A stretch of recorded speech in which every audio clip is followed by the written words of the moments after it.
Salut à tous, on se retrouve pour l'épisode 2862 du Zap Image. On commence en ce dimanche 24 mars avec des anniversaires comme tous les jours et on peut voir par exemple que William Saliba, le défenseur français, le défenseur de Arsenal, il fête aujourd'hui ses 23 ans. On continue, on va parler d'une rencontre qui va avoir lieu demain lundi les gars, mais elle n'aura pas lieu et on peut comprendre pourquoi. Donc le match amical entre la Russie et le Paraguay prévu demain à Moscou a été annulé après l'attaque terroriste qui a eu lieu avant-hier dans la capitale russe. Plus de 60 personnes ont été tuées dans une salle de concert. Donc voilà, tragédie totale. Donc cette rencontre bien sûr n'aura pas lieu demain entre la Russie et le Paraguay. On continue, on va parler de Harry Maguire, donc le défenseur anglais. Donc il a dit par rapport à l'Euro, donc j'ai le sentiment qu'en tant que groupe on est prêt à gagner l'Euro. C'est vrai que l'Angleterre, quand on voit l'équipe, enfin les joueurs que compose cette équipe, les gars, on se dit oui, ils peuvent gagner cette compétition. On se souvient, il y a 3 ans, en 2021, ils avaient atteint la finale. En plus, ils avaient perdu à domicile contre l'Italie au tir au but. Ça, c'était joué à rien. Mais c'est vrai qu'ils sont armés comme l'équipe de France. Et je pense le Portugal, pour moi, je reste sur ces 3 nations-là favorites pour remporter l'Euro. Et bien évidemment, l'Angleterre. Et parmi ces 3 équipes qui peuvent remporter cette compète. Et du côté de l'Angleterre, donc la presse anglaise voit déjà l'équipe 3 Lions remporter l'Euro cet été. Donc John Cross, journaliste du journal Mirror, donc c'est un journal britannique, la meilleure équipe d'Europe avec la France. Un autre journaliste, les gars, un journaliste de Guardian, pareil, c'est un journal britannique. Une telle opportunité de décrocher un trophée ne se présentera peut-être plus avec une qualité, avec autant de talent, on peut dire. Et un autre journaliste, comment pourrait-on ne pas remporter l'Euro avec une équipe comme ça? Donc voilà, ils sont très très confiants du côté de l'Angleterre. On va parler de Lucas Chevalier sur sa concurrence avec Guillaume Rest en espoir, parce que du côté de l'équipe de France A, donc il y a une concurrence entre Brice Samba, Alphonse Areola et bien sûr Mike Maignan, le numéro 1. Mais en équipe, on va dire espoir, c'est la même chose entre Chevalier et Guillaume Rest, qui sera le numéro 1 pour par exemple les Jeux Olympiques. Tout le monde me voit comme favori et moi aussi, car je pense que c'est la réalité. Si je suis 4e gardien des Bleus, il ne faut pas faire de langue de bois et je pense que oui, à l'heure actuelle je suis devant l'entrée, mais je n'y suis pas encore parce qu'il parle des 3 gardiens actuellement de l'équipe de France. Donc je dis Mike Maignan, Areola 2e, Brice Samba 3e et lui se voit 4e meilleur gardien actuellement du côté des Bleus. Donc c'est que c'est un très bon gardien, le gardien lillois. Alors ce nouveau maillot de la Norvège, est-ce que c'est une masterclass ou un flop? Donc par exemple, la Norvège a joué, c'était un match bien sûr amical, donc avec bien sûr Erling Haaland. Et qu'est-ce que vous en pensez? C'est qu'il a été dévoilé la semaine dernière et moi ça je le trouve magnifique. En plus le flocage est un peu spécial, c'est qu'il est sublime, ce maillot extérieur de la sélection norvégienne.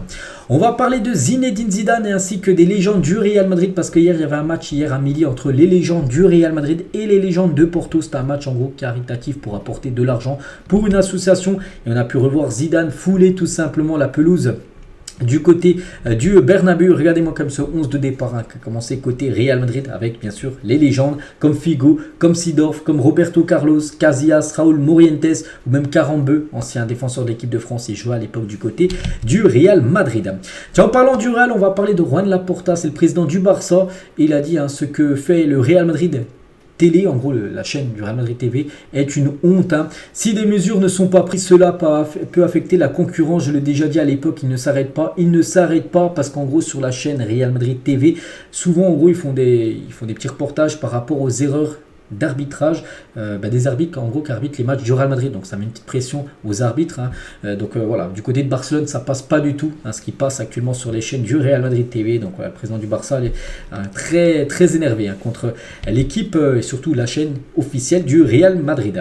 Toujours tiens avec Juan Laporta, donc là rien à voir avec le Real mais plutôt avec 2 joueurs donc 2 Portugais, donc Cancelo et Félix. Et le président du Barça voit les 2 rester au club la saison prochaine. N'oubliez pas que les 2 sont prêtés, l'un par l'Atlético, l'autre par Manchester City. Je pense qu'ils vont continuer. J'espère que l'Atlético de Madrid ne s'opposera pas à ce que Félix continue avec nous et que City ne s'opposera pas non plus pour Cancelo. Nous avons là-bas un agent qui travaille sur ce dossier, Jorge Mendes, et connaît notre intention de continuer avec les joueurs. Donc voilà, du côté du Barça, ils souhaitent le conserver. Après, bien sûr, ils sont prêtés. Donc s'il y a une option d'achat pour Cancelo, ça pourrait monter à 30 millions d'euros que City pourrait demander. Et pour Félix, l'Atlético, qui l'avait acheté 120 millions d'euros à l'époque du côté de Benfica, ils en attendent au moins 80 minimum. Vraiment, déjà ils seront perdants. Donc voilà, pour le Barça, mettre des sommes comme ça, actuellement c'est pas possible. Après, un prêt d'une année encore supplémentaire peut être envisagé concernant ces 2-là. On va parler de Rodri sur la différence entre la Liga et la Première Ligue, genre sous-côté. Rodri, il n'y a rien à dire, mais lui, Et il dit, donc ce sont quasiment des sports différents. La clé, c'est la compréhension du rythme en Liga. Vous ne pouvez pas jouer sur le même rythme qu'en Première Ligue car les partenaires ne vous suivraient pas et que vous isoleriez avec le ballon. En Espagne, c'est patience et technique. Les équipes savent davantage ce qu'elles veulent faire avec le ballon. En Angleterre, le football est plus qu'une question d'intensité. Je me souviens de mes débuts contre West Ham. Je n'avais pas une demi-seconde pour réfléchir. J'avais déjà un adversaire sur moi. Il m'a fallu apprendre à penser plus vite, à résister aux impacts pour garder la maîtrise du ballon. Il m'a fallu aussi apprendre à le perdre un minimum car ici avec la vitesse des adversaires, le danger offensif des équipes, les talents individuels vous sanctionnent davantage qu'en Espagne. En gros, voilà, pour aller droit au but, en gros il dit que le championnat de Première Ligue est beaucoup plus compliqué que le championnat de Liga. D'après Rodri, n'oubliez pas qu'à l'époque il jouait du côté de l'Atlético Madrid. Le Real Madrid cible Alexander Arnold qui sera en fin de contrat avec Liverpool à l'été 2025. Ça a même été confirmé par Fabrizio Romano. Il a dit un petit communiqué, en gros il a dit que le Real, oui, intéressé par Arnold pour prendre la succession de Dani Carvajal, le défenseur droit du Real Madrid. Donc il est en fin de contrat dans un an, c'est pour ça que ça peut potentiellement se faire là l'été 2024, voire l'été prochain, s'il n'a pas prolongé pour arriver libre du côté du Real. Quand Florian Wirtz nommait ses idoles en 2020, donc il y a 4 ans, il a été interviewé: quels sont tes 4 idoles dans le football? Messi, Kai Havertz, Ousmane Dembélé et Félix. Voilà, ces 4 idoles à l'époque. Bon, peut-être ça n'a pas bougé bien sûr pour le joueur du Bayer Leverkusen. On va parler de Robinho, donc dans la nuit de jeudi à vendredi, donc c'était là avant-hier, bref. Donc même il y a 2 jours, bon bref, on va pas revenir sur la date, on s'en fout. Donc Robinho, 40 ans, a été transféré à la prison de Tremembe dans l'état de Sao Paulo après le rejet de sa demande de liberté par la Cour suprême brésilienne, parce qu'en gros il doit faire de la prison, même 9 ans de prison. En Italie, il avait réussi à esquiver la prison, mais là il est retourné au Brésil, et là il doit faire de la prison. Il a demandé pour ressortir, pour être libre, ça a été refusé, donc il devrait normalement faire ses 9 ans de prison. Donc il est accusé de viol collectif. Robinho, un ancien joueur par exemple de l'AC Milan ou même du Real Madrid par exemple. On aimerait bien avoir des visios comme ça aussi, regardez du très beau monde dans ce visio. Regardez où Rafael Leao l'a partagé sur son compte Instagram, où il y a Rafael Leao, il y a Pedri, il y a Alejandro Balde, il y a Félix et aussi Fede Valverde, le joueur du Real Madrid. Je ne sais pas trop ils ont parlé quoi, bon ils ont dû parler football bien sûr, mais voilà, ce visio bien sûr entre ces stars du football.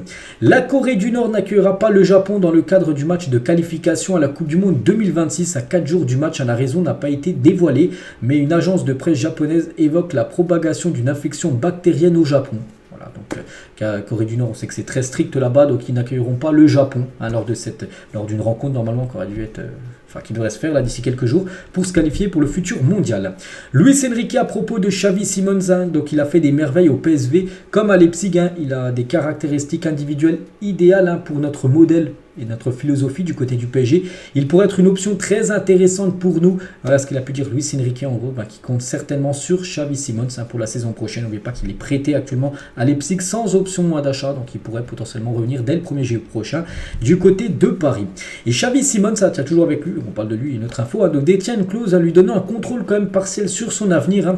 Donc le milieu souhaite avoir un rôle clé dans le futur projet. En gros, s'il revient à Paris, il souhaite avoir du temps de jeu et jouer aussi la Ligue des Champions. Voilà, c'est deux options vraiment très importantes pour lui, avoir du temps de jeu et jouer la LDC. Donc au PSG, il va falloir que ces deux options-là soient OK au PSG pour qu'il revienne, sinon il restera tout simplement du côté de Leipzig. Après, du côté de Leipzig, l'option Ligue des Champions, c'est pas sûr. Actuellement, je crois qu'ils sont à la 4e ou 5e position. Ça va être, ça joue à rien avec Dortmund pour se qualifier, bien sûr, pour la future Champions League. Juan Laporta veut que Xavi reste. J'aimerais qu'il continue. Je lui ai demandé s'il pouvait changer d'avis. Nous verrons. Pour l'instant, cette formule fonctionne. C'est que depuis qu'il a annoncé officiellement son départ, il y a eu 10 matchs depuis. 0 défaite, 7 victoires, 3 nuls, 0 défaite. C'est que ça se passe beaucoup mieux. Et en gros, le président du Barça, qu'on a parlé tout à l'heure, en gros, aimerait que Xavi change d'opinion. Il reste pour la saison prochaine. On va parler de Leon Bailey, donc un joueur de l'équipe, je crois, d'Aston Villa, mais il joue du côté de la sélection jamaïcaine. Donc, il est déçu par les standards de l'équipe nationale jamaïcaine. Il a dit ils ne sont pas du tout professionnels. Vous recevez les détails de votre vol à 23h du soir. Je ne me souviens pas de la dernière fois que j'ai reçu $1 de l'équipe nationale de la Jamaïque. Quand je dis non professionnel, vous n'avez même pas d'équipement pour vous. Vous y allez et il n'y a qu'un seul maillot. Vous arrivez à un match et vous voyez un maillot de femme. Hein, c'est ridicule. Hein. Chaque fois que je suis là, c'est comme s'ils ne savaient pas comment opérer. Quand j'y vais, je me sens exposé. N'importe qui peut mettre un appareil photo devant mon visage. En gros, il n'y a pas de sécurité, tout ça. En gros, il dit que c'est pas du tout professionnel hein, cette équipe de la Jamaïque. Voilà ce que peut dire Leon Bailey. Parlons de la saison d'Olivier Boscagli, donc un joueur, je pense que peu de personnes connaissent, mais il fait une saison exceptionnelle du côté du PSV. Donc il est le joueur le plus utilisé par Peter Bosz, hein, le coach du PSV, avec plus de 3397 minutes de jeu depuis le début de saison. C'est-à-dire qu'il a joué quasiment tous les matchs. Hein. Donc dans une équipe leader de son championnat, 23 victoires et seulement 3 nuls, 0 défaites. Hein. Donc sa valeur marchande est actuellement estimée à 27 millions d'euros. Voilà, bon, je ne cache pas, j'ai déjà entendu parler de ce joueur, les gars, qui est un joueur français, les gars, hein, Boscagli. Et voilà, donc il fait une magnifique saison, donc à voir hein, si peut-être d'autres grands clubs hein, pourraient être intéressés par son profil. On va parler d'Alphonso Davids hein, sur sa solitude. Il a dit hein, donc la vie de footballeur professionnel est formidable, sans aucun doute, pour se détendre et profiter de la vie. Mais après l'entraînement, il n'y a rien à faire. Pour moi, puisque je n'ai pas de famille et que ma petite amie ne vit pas avec moi, je crois que sa copine, je crois, elle habite à Paris, hein, je ne me trompe pas, enfin, d'après ce que j'avais pu voir, sa copine est également une joueuse de foot et elle joue au PSG, donc voilà, c'est un peu compliqué, hein, Luc est à Munich et elle à Paris. Hein.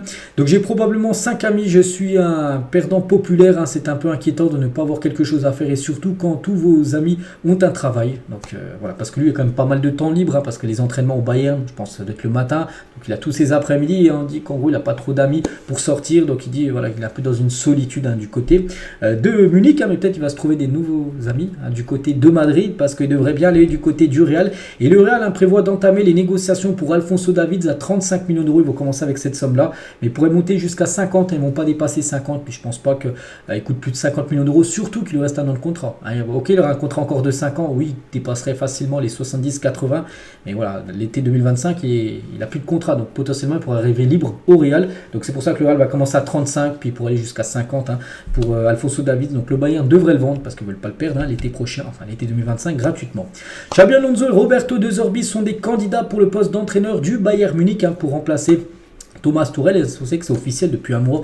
On l'avait su, voilà, fin de saison, c'est fini pour lui. Donc voilà, Xabi Alonso et De Zerbi sont des candidats. Donc Mourinho n'est pas une priorité pour le moment, mais bon, Xabi Alonso, on sait qu'il a le Bayern, il a aussi Liverpool, hein, qui lui fait, on peut dire, les yeux doux hein, pour prendre cette équipe. L'Inter Milan pourrait faire baisser le prix de Joaquin Correa, 10 millions d'euros pour faciliter un recrutement par l'OM. Hein, l'obligation d'achat en cas de qualification en Ligue des Champions est à la base de 13 millions d'euros. Donc c'est-à-dire si l'OM se qualifie pour la future LDC, c'est-à-dire qu'au moins il termine dans les 4 premiers, ils seront obligés, en gros c'était une clause, hein, ils seront obligés de l'acheter. Donc actuellement c'est à 13 millions d'euros, donc ça pourrait descendre à 10 millions d'euros. N'oubliez pas que cette saison c'est 0 but, 0 passe D. En plus c'est le 3e plus gros salaire du côté de l'OM, c'est un flop total Correa. Donc je pense pas que Marseille hein, serait vraiment intéressé hein, par l'avoir. L'avenir de Joshua Kimmich hein, se jouera entre le PSG et l'Angleterre en cas de départ du Bayern. Hein. Il était prêt à rejoindre le PSG l'hiver dernier, d'après le journal Le Parisien. Pourtant j'ai vu une info il y a quelques jours que le PSG n'était pas une option pour lui, mais d'après le journal Le Parisien, ils disent qu'en gros qu'il était à 2 doigts de rejoindre le Paris Saint-Germain. En janvier dernier, on verra, parce que lui, un peu comme Davids, hein, un joueur du Bayern, pareil, donc il est en fin de contrat en 2025, donc l'année prochaine. Donc c'est pour ça que le Bayern va devoir trancher. Hein. Soit s'il venait à pas prolonger, ils devront le vendre, hein, sinon il pourrait potentiellement lui aussi partir libre l'été 2025. On va parler du Paris Saint-Germain, et tiens, aujourd'hui on est le 24, donc dans à peu près 2 semaines. 2 semaines et 3 jours exactement, vu que ça sera mercredi, le premier match hein, du PSG au Parc. Et ben voilà, le prix des places s'envole. Hein. Regardez le prix des moins chers actuellement, les gars, c'est 350 €. Donc c'est le vert clair. Donc là, regardez, c'est dans l'angle hein, du côté du Parc où tu vois quand même le match, mais tu vois pas grand chose. 350, ça monte même des places à 900 € actuellement, les places les moins chères dans cette partie-là où c'est en rouge. C'est très très cher, hein. C'est vrai que le prix hein, s'envole hein, du côté du Parc. Alors que le Racing Club de Lens était intouchable contre les grosses équipes de Ligue 1 la saison dernière, les 100 et or ont perdu 7 des 9 derniers matchs qu'on joué hein, contre le top 5 cette saison. Regardez, hein, que quand c'est une croix, c'est une défaite. Ils ont gagné contre Brest 1-0, hein, les deuxièmes actuellement de la Ligue 1, mais sinon PSG, Monaco, Nice, même Lille hein, n'ont pas perdu, sinon tous les autres sont partis s'imposer hein, du côté du stade Bollaert. L'AC Milan propose 4,5 millions d'euros par an à Mike Maignan qui réclame 6 millions d'euros pour prolonger du côté de Milan. Donc le gardien pourrait partir cet été si un accord pour prolonger n'est pas trouvé. C'est vrai que lui, peut comprendre, il aimerait toucher un peu plus d'argent. Et pour l'instant, bon, il touche déjà un beau salaire. Hein, et, il touche, je pense qu'il doit toucher 4. Donc l'AC Milan lui propose 4,5. Mais lui, il dit que vraiment, vu que c'est un cadre, il espère en toucher au moins 6. Mais il y a des autres gardiens. Par exemple, Donnarumma, il a plus de 10 millions du côté du PSG. Donc c'est pour ça qu'il se dit, peut-être je pourrais aller ailleurs, peut-être toucher un autre gros salaire à Mike Maignan. Donc on verra, c'est pas sûr qu'il reste du côté de l'équipe milanaise. On va parler de Saint-Etienne, doit monter en Ligue 1 pour préserver ses emplois parce que en gros refaire une saison en Ligue 2 ce serait pas du tout bon. Donc là Saint-Etienne compte 270 salariés, soit presque le double de Brest, deuxième de Ligue 1. Si les Verts, actuellement 3e, n'atteignent pas leur objectif de remonter en 2 ans, ils se retrouveront en grosse difficulté financière et en gros ils devront virer des salariés parce qu'il y a plein de salariés autour dans un club bien sûr professionnel. Donc c'est pour ça que si c'est pas cette année, ça sera obligé la saison prochaine, enfin obligé, ce sera quasiment obligé, sinon ça sera quasiment une catastrophe bien sûr pour des personnes qui travaillent du côté de ce club. On revient, c'était 11 ans jour pour jour en arrière et les États-Unis battaient le Costa Rica. C'était une victoire 1-0 lors d'un match de qualification pour la Coupe du Monde, mais c'était le match qu'on appelait le Classico des neiges entre les États-Unis et le Costa Rica, parce que regardez les gars, le match s'était joué, je crois que c'était du moins 10 degrés, enfin même moins 15 degrés. On se demande comment le match a pu être joué. Donc déjà on voyait plus du tout le terrain, seulement les lignes qu'on voyait. Puis regardez, c'est un peu compliqué bien sûr de jouer sur un terrain comme ça. Même les supporters, regardez, ils étaient frigorifiés. Donc comme j'ai dit, les États-Unis s'étaient imposé 1-0 lors de cette rencontre. Javier Pastore sur sa future reconversion, il a dit en mai je commencerai plutôt un cours de gestion de club, le rôle de directeur sportif me plaît davantage. L'entraîneur aujourd'hui a tout son temps occupé par 1000 tâches. Aujourd'hui je profite déjà de beaucoup de temps avec mes enfants, j'ai découvert comment profiter de leur anniversaire, je ne veux plus manquer ça parce que c'est qu'entraîneur c'est beaucoup de temps. Alors directeur sportif, tu as beaucoup plus de temps pour toi qu'entraîneur. Tu pars le week-end en déplacement, tout ça, quand tu joues à l'extérieur, donc ça te prend plus de temps. Donc c'est pour ça qu'il préférerait occuper un rôle de directeur sportif dans une équipe. Et peut-être que plus tard, je n'exclurai pas de faire un cours de coaching, peut-être plus tard, entraîneur, mais pour l'instant il aimerait être directeur sportif d'une équipe. On lui souhaite bien sûr à Javier Pastore, qui a officiellement, c'était à peu près un mois, annoncé la fin de sa carrière. Raymond Domenech sur Dayot Upamecano est comme l'actuelle équipe nationale allemande. Avec lui on ne sait jamais quelle performance on va obtenir, parfois c'est bon, parfois ce n'est pas très bon et parfois c'est mauvais.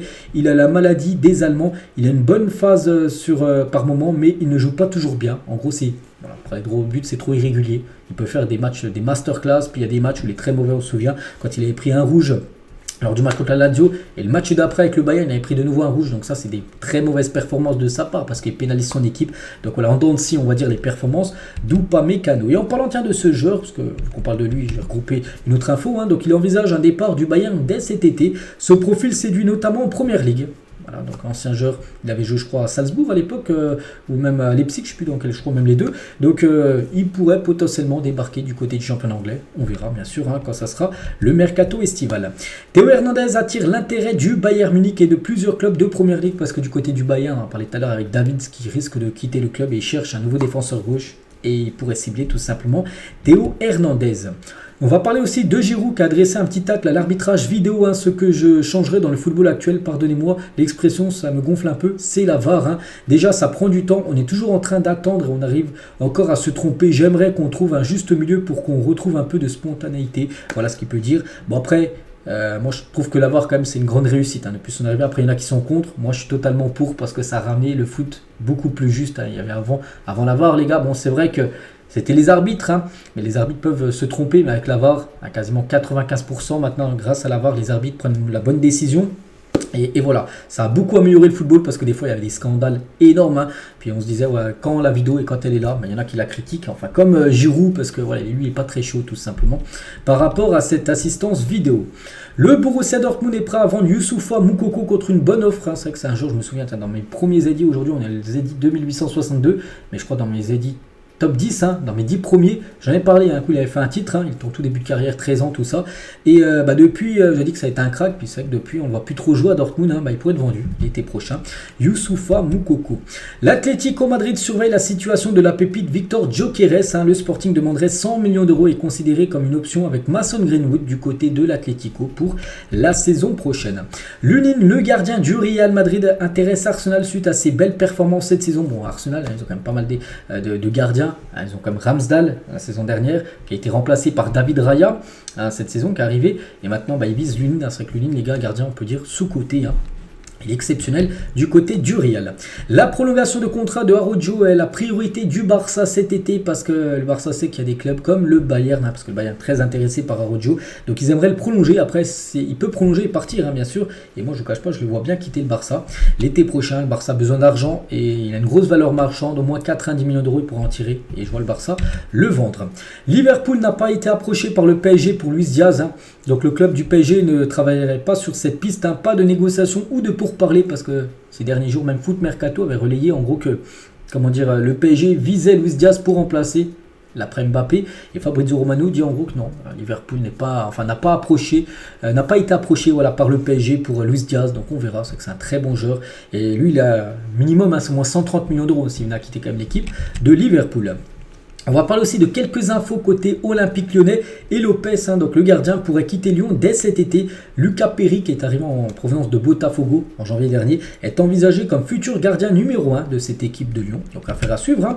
Lacazette aussi est toujours convoité par des clubs d'Arabie Saoudite. Lyon souhaite le conserver, mais peut-être le joueur déjà un beau salaire du côté de Lyon, mais on pense que s'il venait à rejoindre l'Arabie Saoudite, ce serait surtout pour le salaire et peut-être aussi pour le sportif, parce que pour rejoindre une belle équipe, donc ça peut peut-être l'attirer. On verra, pas sûr. Lyon aimerait le garder parce que c'est peut-être le meilleur joueur de Lyon cette saison. Lovren, les gars, partira cet été pour chercher plus de temps de jeu. Donc Lyon qui le paye quand même 400 000 euros par mois, parce que là, il y a 3-4 jours, on avait vu tous les salaires des joueurs de Ligue 1, donc on sait son prix que Lyon lui donne chaque mois. Donc envisage de résilier sa dernière année de contrat pour faciliter son départ. Donc voilà, il pourrait aller dans une autre équipe, le défenseur croate. Toujours du côté de Lyon, Ryan Cherki aussi semble se diriger vers un départ cet été avec seulement un an restant sur son contrat. Il est en fin de contrat le 30 juin 2025. Donc voilà. Le club envisage de le vendre le joueur pour éviter un départ gratuit donc en 2025. Donc c'est pour ça que lui aussi pourrait être vendu. Ryan Cherki. Tottenham s'intéresse à Rafinha dont l'avenir à Barcelone n'est pas certain. Pourquoi ? Parce que déjà il y a une grosse valeur marchande et le Barça a besoin d'argent. On a parlé d'Araujo juste avant. Lui aussi les gars peut être vendu une grosse somme d'argent. Et surtout il y a Lamine Yamal. Et pourquoi Lamine Yamal il rentre dans le transfert de Rafinha? Parce que Lamine Yamal joue ailier droit et Rafinha joue ailier droit. Donc le Barça a déjà un ailier droit avec Lamine Yamal et c'est pour ça qu'ils se disent ils peuvent vendre tout simplement le joueur Rafinha. On va parler de Koop Meiners est prêt à tout pour rejoindre la Première Ligue. Donc le joueur belge, joueur de l'Atalanta, il a dit j'ai dit à l'Atalanta que je voulais partir l'été prochain. Donc voilà, lui il les cache. Ma petite amie et moi nous amusons beaucoup en Italie, mais pour certains clubs de Première Ligue je supporterai même la pluie. Voilà, là, il ouvre entièrement la porte à un transfert en Première Ligue. Donc, concernant les clubs anglais, pour l'instant, il n'y en a pas. Bon, ça va peut-être arriver très prochainement. Mais voilà, il veut jouer en Première Ligue. Koop Meiners. André Onana, la commanderie. Donc, c'est le gardien de Manchester United, gardien camerounais. Donc, le gardien de Manchester a rendu visite à ses compatriotes camerounais à Marseille. Voilà, cette photo. Et regardez, il a même porté le maillot. C'est un maillot d'un gardien, je crois, de Marseille. Je ne sais plus comment il s'appelle, donc je ne me souviens plus de son nom. Mais voilà, regardez, André Onana, il s'entraîne même du côté des installations, on va dire, du côté de l'Olympique de Marseille. Un groupe d'ultra du club belge, le Sporting de Charleroi, a déposé du foin au centre d'entraînement du club ce matin, le tout accompagné d'une banderole Bon à pain les chèvres. Le club est en danger de relégation, drôle de façon de manifester leur ras-le-bol. Vu que c'est pour eux, leurs supporters, ils considèrent leurs joueurs comme des chèvres, donc ils leur ont amené du foin pour qu'ils mangent. Donc voilà, concernant cette équipe de Charleroi. On va parler de Leicester, sous la menace d'un retrait de points. Leicester engage une procédure contre la Première Ligue parce qu'il y a des clubs déjà en Première Ligue qui ont perdu des points. C'est Nottingham Forest, Everton. Donc eux ils sont en deuxième division, ils sont en Championship, mais ils sont très bien partis pour remonter. Mais ils pourraient perdre des points par rapport, je sais pas, à un problème peut-être de fair play financier. Donc imagine ils perdent des points et du coup actuellement ils sont leaders. Imagine ils descendent à deuxième, troisième, quatrième place. Ils ne seraient pas sûrs de monter en Première Ligue et c'est pour ça que engage une procédure contre la Première Ligue. On va parler de la finale. Tiens, la nuit prochaine les gars, il y a une finale de la Nation League CONCACAF, donc sur le continent nord-américain, c'est le Mexique contre les États-Unis. Ils se sont retrouvés en finale en 2021, ils se sont rencontrés en demi-finale en 2023. Donc les États-Unis à chaque fois ont remporté les deux matchs. Donc la nuit prochaine encore un gros match. C'est les deux meilleures équipes, on va dire, du continent nord-américain, qui se qui s'affrontent. N'oubliez pas que les États-Unis a gagné les 2 dernières Nations League. On verra s'ils vont faire 3 sur 3. C'est dans la nuit prochaine. On en reparlera bien sûr demain. Carlos Tevez explique qu'il a arrêté le football à cause du décès de son père. J'ai perdu mon fan numéro 1, mon père, quand j'avais 8 ans. Celui qui venait me voir, c'était lui. Je me suis donc dit, pour quelle autre raison dois-je jouer? Donc je me suis levé et j'ai dit donc, je ne joue plus pour personne. Et voilà pourquoi en gros il a arrêté simplement sa carrière de footballeur, bien sûr. Un très bon attaquant, bien sûr, à l'époque, on se souvient tous de Carlos Tevez. On va parler d'une info aussi concernant Anthony Gauthier, qui est le directeur de l'arbitrage de la FFF et 17 clubs de Ligue 1 sur 18. Je ne sais pas, c'est la seule équipe à ne pas avoir demandé en gros la démission, tout simplement, d'Anthony Gauthier. Donc l'exigence quotidienne demandée au sein des clubs doit être partagée par le troisième protagoniste du match, l'arbitre et ses acteurs, ce qui repose une part prépondérante dans la qualité et le résultat d'un match. Bref, en gros, pas mal d'équipes de Ligue 1 ne sont pas du tout satisfaits du directeur de l'arbitrage de la Fédération française de football et ils demandent tout simplement sa démission. On va parler du Marocain qui pousse pour accueillir la finale de la Coupe du Monde 2030 dans son grand stade à Casablanca. Selon le journal AS, la fédération espagnole ne serait pas en position de force, même avec son futur nouveau Bernabéu. La faute aux récentes affaires de corruption et blanchissement d'argent. Le futur grand stade de Casablanca sera le 2e plus grand stade du monde et pourra accueillir plus de 110 000 spectateurs. C'est énorme. Donc le Portugal est hors course puisqu'il ne dispose pas de stade géant. Donc voilà, là on parle pour accueillir la finale, bien sûr la finale de la Coupe du Monde 2030, parce que vous savez que 3 pays, donc le Maroc, l'Espagne et le Portugal aimeraient tout simplement organiser cette Coupe du Monde 2030 et ça pourrait être dans ces 3 pays là et le Maroc aimerait en gros organiser la finale dans un stade qu'ils aimeraient construire là qui pourrait atteindre les 110 000 places, donc voilà, au Portugal il n'y a pas de grand stade, donc ce sera pas au Portugal, et en Espagne il y aurait le Bernabéu, mais comme j'ai dit avec des histoires là, de blanchissement, de corruption d'argent, bon, ça serait pas trop le Real. Après il y a le Camp Nou aussi qui sera fini les gars en 2030, en 2026 sera fini, nouveau Spotify Camp Nou, donc voilà, ça peut se jouer entre le Camp Nou, Bernabéu et bien sûr ce magnifique stade qui devrait être construit pour cette finale. Tiens, toujours en parlant du Maroc, donc Brahim Diaz, on en a parlé hier, parce qu'il a joué avant-hier, donc il a disputé son premier match avec le Maroc, le milieu offensif du Real a subi 8 fautes, une statistique record du match, donc il a beaucoup provoqué et il a pris pas mal de tacles. Regardez sur la photo en bas à droite, on peut voir voilà, son pied qui était en sang à la fin de cette rencontre. Et toujours avec Brahim Diaz et Achraf Hakimi, et les deux avant s'affrontaient lors de matchs, on peut dire, du côté de la Liga, mais des jeunes. Donc Hakimi, il avait le numéro 9, parce qu'avant il jouait du côté du Real Madrid, il est né à Madrid, Achraf Hakimi. Donc avec le 9, avant il était attaquant, bon, il est un petit peu redescendu maintenant. Et en face, le numéro 10, avec le maillot bleu et blanc, c'est Brahim Diaz. Maintenant les deux, bien sûr, évoluent ensemble au Maroc. On va parler de ce joueur. Tom Huddleston, 37 ans, est à la fois entraîneur et joueur des U21 des Red Devils. Donc on a une stat totalement dingue. Lorsqu'il a fait ses débuts en professionnel en 2003, seulement un de ses joueurs était né à ce moment-là. Donc un joueur né en 2002. Sinon tous les autres n'étaient pas nés. Et donc actuellement, il est entraîneur des U21 de Manchester United et aussi joueur. Bon, pourtant c'est que les moins de 21, mais bon, lui a 37 ans, je ne sais pas pourquoi il joue. Bref, voilà une petite info concernant ce joueur entraîneur de l'équipe de Manchester. Des nouvelles de Yannick Bolasie, je ne sais pas si vous vous souvenez de ce joueur de la RDC qui a joué à Crystal Palace par exemple à l'époque. L'ancien joueur de Crystal Palace qui nous aura fait vibrer avec ses gestes techniques. Il était très fort et surtout sur FIFA, je me souviens, il était exceptionnel avec 5 étoiles sur 5 par rapport aux gestes techniques. Donc il vient de signer dans un club, donc c'est du côté du Brésil, dans le club de Criciúma Esporte. Donc on lui souhaite bonne chance. Donc en difficulté cette saison avec le club de Swansea en Championship. On espère qu'il va pouvoir se régaler du côté du championnat brésilien. Daniel Riolo ne semble pas très chaud, enfin pas trop chaud pour faire revenir Karim Benzema en équipe de France à l'occasion des JO. Il a dit: personne ne sait dans quel état de forme il est depuis qu'il est parti de la Coupe du Monde en pleine nuit. Il joue en Arabie Saoudite, ça fait 1 an et demi et qu'il a plein d'embrouilles. Il n'a pas beaucoup joué. Ses stats en club, c'est rien. On ne sait rien de lui ni dans quel état de forme il est. Donc voilà, Riolo à chaque fois il cherche bien sûr à clasher tout le monde, il cherche le buzz. Donc pour lui, Benzema il dit que en gros ce serait pas une bonne nouvelle de le voir avec l'équipe de France Sport pour ces JO. Donc moi je suis totalement l'inverse. Riolo, même si Benzema c'est que cette saison est très compliquée, on pense qu'il a pris une mauvaise décision d'avoir quitté le Real, parce que regardez tous les derniers matchs, j'essaierai de vous montrer ça peut-être dans la semaine là qui arrive, le nombre de temps de jeu qu'il a ces derniers temps, vous allez voir, c'est quand même incroyable. Par rapport à Benzema, il ne joue plus. Mais bon, je pense que s'il se remet en forme vraiment un mois avant ces Jeux Olympiques, il n'y aura pas de souci, il retrouvera sa forme parce que c'est un grand professionnel, Karim Benzema. On va parler de Kevin Sullivan. Donc là, c'est vraiment personne ne le connaît ce joueur parce qu'il a seulement 14 ans, donc c'est un joueur américain. Donc un nom à surveiller. Pourquoi? Parce qu'il est sur le point de rejoindre le centre de formation de Manchester City. Il est né en 2009. Hein, donc voilà, c'est Fabrizio Romano qui dit que voilà, City va acheter ce jeune joueur. Donc voilà, nous peut-être qu'on entendra parler d'ici quelques années tout simplement. Donc on lui souhaite bonne chance pour sa carrière. Ludovic Giuli a dit ce qui manque aujourd'hui à Barcelone, c'est une star. Alors oui, le phénomène Lamine Yamal à 16 ans, mais il en faut un deuxième. Hein. Donc le Barça a des bons joueurs, mais il n'a pas un crack comme Mbappé, ça peut faire la différence. Voilà, parce qu'il dit que du côté du Barça, il n'y a pas une énorme star.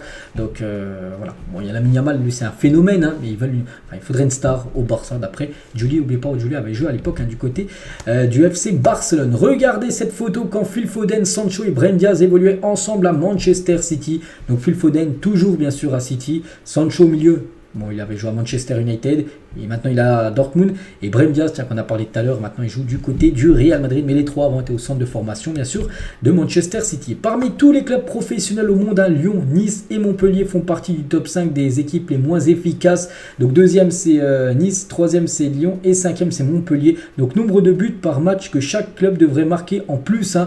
Et le problème c'est qu'en gros ils se créent pas mal d'occasions tous ces clubs-là, mais ils tirent à côté, ils tirent sur le gardien, ils la mettent pas au fond. Et en gros, ils font partie des équipes les moins efficaces au monde. Il y a quand même 3 équipes françaises dans le top 5. On va parler de ce joueur, je ne sais pas si vous vous souvenez les gars de ce joueur, donc il s'appelle l'aventure d'Orkan Koku, hein, qui régalait du côté du Feyenoord, hein, tourne quasiment au cauchemar du côté du Benfica, le milieu turc n'est pas heureux de sa situation et part au clash publiquement avec son entraîneur Roger Schmidt, hein, donc l'entraîneur du Benfica, je me souviens, j'en parlais parce que la saison dernière, ou il y a 2 ans, je ne sais plus quand exactement, il jouait du côté du Feyenoord, donc c'est un joueur qui était très performant. Il a été transféré au Benfica pour lancer un peu aussi sa carrière. Puis en gros, c'est un flop total. Hein. C'est pas à quoi je m'attendais en venant ici au Portugal. Hein. J'ai choisi le Benfica en pensant que c'était la meilleure option pour ma carrière et que je pensais pouvoir progresser dans tous les domaines. Ça ne s'est pas produit, enfin ça s'est produit que partiellement. Depuis le début, ils ne m'ont jamais fait sentir important. Pas même l'entraîneur. Hein. Je ne suis pas du genre à me plaindre, mais peut-être que j'aurais été trop modeste jusqu'ici concernant le rôle qu'on m'a confié. Il m'a dit que j'aurais un rôle similaire à celui que j'avais au Feyenoord Rotterdam, où je définissais les circuits de passe, où je pouvais toujours aller de l'avant. Il a dit que j'allais être un joueur important pour lui, le club aussi me l'a dit. J'ai fait de grands matchs contre lui aux Pays-Bas, alors je pensais qu'il aurait su quoi faire de mes qualités. Et en gros, l'entraîneur Roger Schmidt, hein, d'après Cocu, les gars, il s'en sert un petit peu n'importe comment, et en gros, ça tourne au flop, hein, ce joueur. C'est dommage, hein, parce que c'est un très bon talent, donc le mieux, bien sûr, ce sera un départ pour lui. On va parler, tiens, de El Matador, donc bien sûr Cavani, un deuxième meilleur buteur de l'histoire du PSG derrière Mbappé, hein. Donc 301 buts, hein, mais pas du côté, enfin 301 matchs, désolé, du côté du Paris Saint-Germain pour 200 buts. Voilà, contre pour Cavani et 32 passes D, c'est bien évidemment une légende, hein, du côté du Paris Saint-Germain. On va parler de Sadio Mané et Keita Baldé détiennent toujours le record du triplé le plus rapide de l'histoire de leur championnat. Du côté de la Première Ligue, le triplé le plus rapide, c'est Mané, les gars, avec Southampton, hein. En 2 minutes 56, il a marqué 3 buts, c'est le record, personne ne fait mieux. Et du côté de l'Italie, 5 minutes 19 pour Keita Baldé avec la Lazio. Voilà, c'est les deux joueurs sénégalais avec ces 2 records, hein, des 2 triplés les plus rapides. Vous préférez quelle tennis couleur du PSG ou de l'OM, car n'oubliez pas en concernant ces 2 équipes, hein, tiens, dimanche prochain, dans une semaine jour pour jour, c'est le Classico, bien sûr, Paris contre l'équipe de l'OM, ça sera au Vélodrome. Et regardez cette paire de TN version Paris Saint-Germain et la même chose, mais version cette fois-ci Olympique de Marseille. On continue, tiens, avec Haaland estime que la surcharge du calendrier nuit à la qualité des matchs. Hein. Certains peuvent supporter plus de matchs que d'autres. Hein. Le problème n'est pas de jouer les matchs, mais la qualité diminue. On ne peut pas s'attendre à ce que je sprint dans 70 matchs avec plus d'1 kilomètre de sprint par match. Donc on a dit en gros, plus il y a de matchs, c'est compliqué en gros à chaque fois à jouer avec la même intensité, hein, vu que tu joues quasiment tous les 3-4 jours. Puis voilà, c'est compliqué. En plus il y a les déplacements, voilà, parce que faire l'avion, tout ça, ça pèse dans les jambes. Il y a les entraînements, tout ça. Donc voilà, en gros il dit que les calendriers sont trop surchargés. Bon, il y a beaucoup de joueurs, hein, bien sûr, qui pensent, comme Erling Haaland qui est présent sur cette photo. Bien sûr, c'est le plus petit avec le maillot de l'Angleterre. C'est vrai que j'avais déjà vu une info, il aurait pu, avant de prendre la Norvège, il aurait pu représenter l'Angleterre. Imaginez l'Angleterre, les gars, avec Haaland en attaque.